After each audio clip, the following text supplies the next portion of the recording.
Hello दोस्तों, welcome to UPSC Neev by Unacademy. मेरा नाम है युवराज सिंह शेखावत।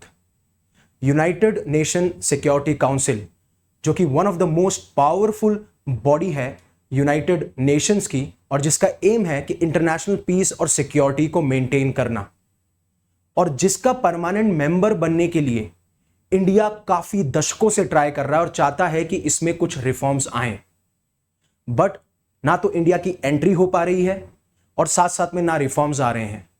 और उसी कड़ी में एक न्यूज निकल के आती है कि जनवरी 1, 2025 से पाकिस्तान अपना जो 2 साल का टेन्योर है उसको शुरू करेगा।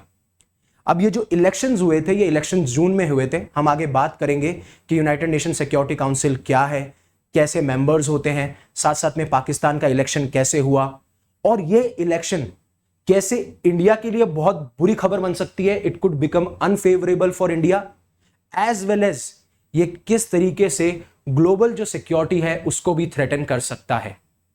तो क्या ये एक नया चैप्टर बनने वाला है या फिर ये नया चैप्टर खराब होने वाला है, जिसमें ये जो खबर है वो इंडिया के लिए भी खराब होगी और जो ग्लोबल लेवल पे सिक्योरिटी सिचुएशन है उसके लिए भी खराब होगी, राइट? जिस तरीके से आप देख पा रहे हैं। अब इंपॉर्टेंट ये है कि आप एक बार सिग्निफिकेंस समझिए। एक तो United Nation Security Council one of the most important body है, दूसरा उसका एम है इंटरनेशनल पीस और सिक्योरिटी का, और सबसे बड़ी बात यह है कि जिस नेशन को अभी एडमिट किया गया है as a non permanent member, उसके खुद के घर में सिक्योरिटी नहीं है। जैसा आप देख सकते हैं कि अभी इंडिया और अफगानिस्तान के बीच में जो सिचुएशन है वो काफी टेंस है। अभी पाकिस्तान ने एयर स्ट्राइक्स भी कराई और फिर उसके बाद में जो अफगान तालिबान है वो उनकी बॉर्डर पे भी मार्च करते हुए नजर आते हैं। दूसरा, ये 8th टाइम है जब पाकिस्तान जो है वो नॉन परमानेंट मेंबर बना है यूनाइटेड नेशन सिक्योरिटी काउंसिल का। और तीसरी बात, जिस तरीके से ग्लोबल लेवल पर जियोपॉलिटिकल टर्बुलेंस हमें देखने को मिल रहा है, जैसे आप वो यूरोप उठा लीजिए जब रशिया यूक्रेन की वॉर की बात करते हैं जिसमें यूएस भी इन्वॉल्व है, साथ साथ में मिडिल ईस्ट उठा लीजिए जहां पे इजराइल हमास की वॉर है, राइट? साथ साथ में इजराइल जो है वो हमास, हाउदीज, हेजबुल्लाह से लड़ता हुआ आ रहा है, जिसमें ईरान इनको प्रॉक्सीज की तरह यूज करता है, यूएस इजराइल की बैकिंग करता है। और या फिर आप आर्म्स रेस ले लीजिए, जब हर एक कंट्री जो है एक दौड़ में लगा हुआ है कि हम ज्यादा से ज्यादा मिलिट्री स्ट्रेंथ हमारी बढ़ा सकें। और ये जो मिलिट्री स्ट्रेंथ है ये आती है कहां से? ये आती है सिक्योरिटी डायलेमा से। तो एक इंटरनेशनल रिलेशन में कंसेप्ट है सिक्योरिटी डायलेमा, बहुत ही इंटरेस्टिंग कंसेप्ट है कि जब एक स्टेट अपनी मिलिट्री स्ट्रेंथ को एनहेंस करने लग जाए जिससे कि वो अपनी सिक्योरिटी को एनहेंस कर सके, बट जो आसपास में उसके रीजन में जो देश हैं या बाकी स्टेट हैं वो इस चीज से थ्रेटन फील करें और सेम मेजर्स लें, वो भी अपनी सिक्योरिटी को स्ट्रेंथन करने लग जाए। क्यों? क्योंकि दोनों देशों के बीच में या काफी ऐसे नेशंस के बीच में मिसट्रस्ट डेवलप हो जाएगा, टेंशंस डेवलप हो जाएंगी, और कहीं ना कहीं वो टेंशंस वॉर में भी एक्सक्लेट कर सकते हैं, जैसे आप रशिया यूक्रेन में देख रहे हैं, राइट? ऐसे काफी एग्जांपल्स आपको मिल जाएंगे सिक्योरिटी डायलेमा के, राइट? इसी कंटेक्स्ट में होता क्या है कि जनवरी 2025 में पाकिस्तान जो है वो यूनाइटेड नेशन सिक्योरिटी काउंसिल में as a member, as a non permanent member जो है वो ज्वाइन कर लेता है, राइट? अब जो पाकिस्तान है उसको इलेक्ट किया गया है 2 ईयर टर्म के लिए। ये आपको पता होगा, रोटेशन बेसिस पे 2 सालों के लिए नॉन परमानेंट मेंबर्स हैं उनका सिलेक्शन किया जाता है, उनका इलेक्शन किया जाता है। तो जो एम्बेसडर हैं यहाँ के पाकिस्तान के, मुनीर अकरम, आप ये देख सकते हैं, ये कहते हुए नजर आते हैं यूएन में कि जो पाकिस्तानी डेलीगेशन है वो एक बहुत ही एक्टिव और बहुत ही कंस्ट्रक्टिव रोल प्ले करने वाला है जो भी चैलेंजेस वर्ल्ड फेस कर रहा है। अब सबसे बड़ी बात है कि आप अपने घर के इश्यूज रिजॉल्व नहीं कर पा रहे, आपके जो नेबर्स हैं जैसे इंडिया है उनके साथ आपके इश्यू रिजॉल्व नहीं हो रहे। आपने जहां पे तालिबान जो पहले टेररिस्ट ग्रुप था और अभी भी एक टेररिस्ट ग्रुप ही है, उसको आपने सेफ हार्बर प्रोवाइड किया, आपने टेररिज्म प्रमोट किया, वो आपसे हुआ नहीं, आपकी घर की सिचुएशन आपसे हैंडल हुई नहीं, तो कैसे आप जो वर्ल्ड चैलेंजेस फेस कर रहा है उसको एड्रेस कर पाओगे? सबसे बड़ा सवाल यहां आता है। अब आगे जानेंगे कि यूनाइटेड नेशन सिक्योरिटी काउंसिल क्या है, उसका क्या रोल है, वीटो पावर कैसे आती है, और थोड़ा सा ब्रीफ जानेंगे। उसके बाद में ये इंडिया के लिए कैसे बुरा हो सकता है और ग्लोबल लेवल पे क्या लोग सोच रहे हैं या क्या एनालिस्ट मानते हैं इस स्टेप के बारे में, या फिर पाकिस्तान का यूएनएससी के अंदर इंक्लूजन होने के बारे में। अनअकैडमी आपके लिए लेके आया है बहुत ही अफोर्डेबल सब्सक्रिप्शन जिसमें कि आप फ्लैट 60% ऑफ अवेल कर सकते हैं, और साथ साथ में है अश्योर्ड सक्सेस। अश्योर्ड सक्सेस का मतलब यह है कि अगर आप 2026 की तैयारी कर रहे हैं और किसी कारणवश आप 2026 नहीं निकाल पाते हैं तो कुछ कंडीशंस फुलफिल करने पे हम आपको 12 मंथ का फ्री एक्सटेंशन देंगे। चाहे से एक हो कि आपको एडमिट कार्ड शेड्यूल डेट से पहले सबमिट कराना होगा, आपको 400 प्लस आवर्स प्लस ऐप पे बिताने होंगे। साथ साथ में आपको हमारे साथ में 25 प्रीलिम्स के टेस्ट लिखने होंगे और 15 मेंस के टेस्ट लिखने होंगे, राइट। ये सारे कंडीशंस हैं। जैसे मान लीजिए कि आप इस ऑफर में आप ये सब्सक्रिप्शन जो है आप अवेल करते हैं, आप एनरोल करते हैं और आप शिखर 2026 में आते हैं, तो अनअकैडमी का सबसे अच्छा फीचर ये है कि आपको आरंभ 2026, इग्नाइट 2026 और आगाज 2027 में भी एक्सेस मिलेगा, जिसमें आप कोई भी टॉपिक अपने फेवरेट टीचर से पढ़ सकते हैं। और आगाज 2027 में तो मैं साइंस एंड टेक का बैच चला रहा हूं, राइट। तो अब हमें पता क्या है, अब हमें यह पता है कि United Nation Security Council one of the most powerful body है, साथ साथ में ये रिस्पॉन्सिबल है for maintaining international peace and security. UNSC के अंदर करंटली 15 मेंबर्स हैं, जिसमें से 10 नॉन परमानेंट मेंबर्स हैं और 5 परमानेंट मेंबर्स हैं, जिन्हें हम P5 भी कहते हैं और जिनके पास में वीटो पावर भी है, राइट।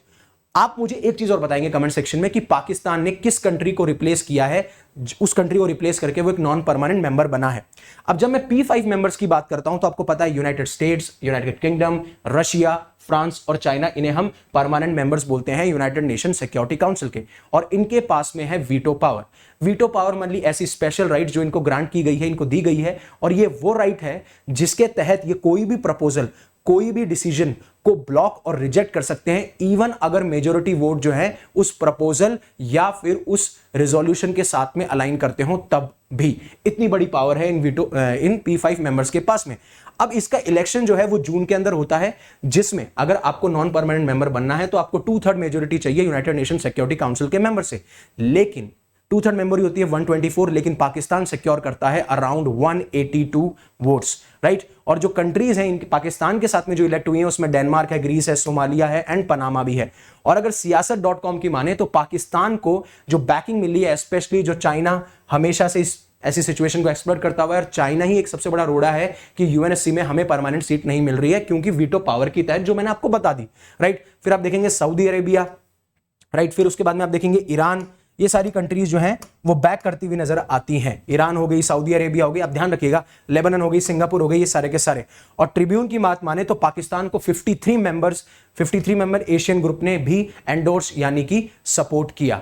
बट अब आता है नया खेल कि पाकिस्तान ने क्या गोल बताए हैं। पाकिस्तान बोलते हैं कि we are a very responsible country, हम 5th लार्जेस्ट पॉपुलेशन है, तो पहले बोलते हैं कि हम वॉर्स को होल्ड करेंगे।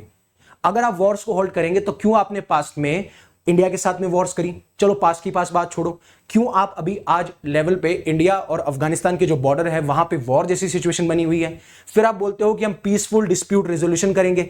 अगर आप पीसफुल डिस्प्यूट रेजोल्यूशन करेंगे तो अब तक आपके इंडिया के साथ क्यों नहीं हुए, अब तक आपके बांग्लादेश के साथ में क्यों नहीं हुए, और क्यों आप ऐसी सिचुएशन क्रिएट करते रहे, जैसे वो इन्फिल्ट्रेशन हो या फिर क्रॉस बॉर्डर स्मगलिंग हो, ये चीजें क्यों करते रहे अगर आपको डिस्प्यूट करना ही रिजोल्यूशन करना ही था तो। फिर हम नेगेटिव इंपैक्ट को कंटेन करेंगे पावर राइवलरी से और हम आर्म्स रेस को रोकेंगे। और वहीं आप चाइना और ऐसे पावरफुल कंट्रीज से आप खुद अपनी मिलिट्री स्ट्रेंथ बढ़ाते हुए नजर आते हो, क्योंकि आपको कहीं ना कहीं खतरा लगता है कि इंडिया वॉर इनिशिएट कर देगा तो हमारा क्या। और फिर उसके बाद में एक बहुत बड़ा ढकोसला कि हम फाइट करेंगे ग्रोइंग थ्रेट ऑफ टेररिज्म। और इसी साल मानू 2024 में तो पाकिस्तान के अंदर 56% राइज हुआ है टेररिज्म का, जिसकी वजह से इंडियन टीम ने भी मना कर दिया था पाकिस्तान जाने से, क्योंकि वहां पे सिक्योरिटी सिचुएशन ही नहीं है। और इसीलिए अब आईसीसी चैंपियंस ट्रॉफी में जो भी मैचेस खेले जाएंगे वो न्यूट्रल वेन्यू में खेले जाएंगे, जो आपको पता है वो है दुबई। अब बात यह है कि जो पाकिस्तान ने प्रॉमिस किया है फाइट टेररिज्म करने का, सबसे बड़ी बात यह है कि अगर आप पाकिस्तान की हिस्ट्री उठाएंगे तो हिस्ट्री में वो हमेशा से जो टेररिस्ट ग्रुप्स हैं, जो टेररिस्ट ऑर्गेनाइजेशन है, उनको सेफ हेवन प्रोवाइड करते हुए आए हैं, उनको आर्म्स प्रोवाइड करते हुए आए हैं, उनको सपोर्ट प्रोवाइड करते हुए आए हैं। और पाकिस्तान की तो ये स्टेट पॉलिसी रही है कि वो टेररिज्म को यूज करता है अपने पॉलिटिकल एडवांटेजेस के लिए भी, ये आपको सबको पता है, इसलिए उसे स्टेट स्पॉन्सर्ड टेररिज्म कहा जाता है। और जैसे वो सपोर्ट देते हुए आए बड़े बड़े ऐसे टेररिस्ट ग्रुप्स को, चाहे वो जैश-ए मोहम्मद हो या फिर लश्कर तैयबा हो, जिन्होंने बहुत ही ज्यादा बड़े टेररिस्ट अटैक करवाए थे, जिसमें था एक 2008 का मुंबई अटैक भी, राइट। ये सारी चीजें हमें देखने को मिलती हैं। अब कंसर्न्स क्या हैं? पहली चीज है कश्मीर एजेंडा। तो इंडिया को यह डर है कि जैसे पाकिस्तान हमेशा से इंटरनेशनल फोरम में कश्मीर इशू को रेस करता हुआ आया है, वो इस अपॉर्चुनिटी में भी कश्मीर एजेंडा को आगे प्रमोट करता रहेगा। कश्मीर इशू का मतलब यह है कि एक टेरिटोरियल डिस्प्यूट है इंडिया और पाकिस्तान के बीच में, हमारी तरफ से कोई डिस्प्यूट नहीं है। Kashmir is an integral part of India, और ये पहले से है, क्योंकि 1947 में जब पार्टीशन हुआ था तो इंस्ट्रूमेंट ऑफ एक्सटेशन के बाद में जो आपका कश्मीर है वो हमारा ही हिस्सा है, लेकिन पाकिस्तान इसे डिस्प्यूटेड टेरिटरी मानता है और इसने ऑक्यूपाई भी कर रखा है इलीगली।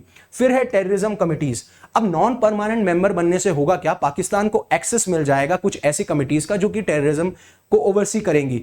लेकिन क्या अगर वो इस सिचुएशन का फायदा उठा के, इस पोजीशन को लेवरेज करके वो ऐसे सैंक्शंस को ब्लॉक या डिले कर दे उन टेररिस्ट ग्रुप्स पे जो टेररिस्ट ग्रुप्स उसके इन्फ्लुएंस में काम कर रहे हैं, राइट, वो पाकिस्तान के तहत काम कर रहे हैं, तो क्या होगा, राइट, ये सारी सिचुएशन। और जिस तरीके से इस्लामिक नेशन में पाकिस्तान का हमें इन्फ्लुएंस देखने को मिलता है, और आपने देखा होगा कि जो मेजॉरिटी कंट्रीज थी जैसे सऊदी अरेबिया हो गया, या फिर आपकी एक और कंट्री थी लेबनान हो गया, जहां पे मुस्लिम मेजॉरिटी पॉपुलेशन है, उन्होंने बैक करते हुए ज्यादा नजर आए। और चाइना तो अपने खुद के इंटरेस्ट के लिए इसको बैक करता है। तो अब इंटरनेशनल कम्युनिटी और स्पेशली इंडिया के लिए सबसे बड़ी बात यह है कि इंटरनेशनल कम्युनिटी स्पेशली इंडिया को बहुत सजग रहना पड़ेगा, बहुत विजिलेंट रहना पड़ेगा जो पाकिस्तान के एक्शन रहेंगे। सिर्फ ये रिटोरिक देना कि हम फाइट करेंगे टेररिज्म के अगेंस्ट, हम आर्म्स रेम्स को प्रमोट नहीं करेंगे, उसको कंटेन करेंगे, नेगेटिव इंपैक्ट को कंटेन करेंगे, वॉर्स को रोकेंगे, ये सिर्फ रिटोरिक है।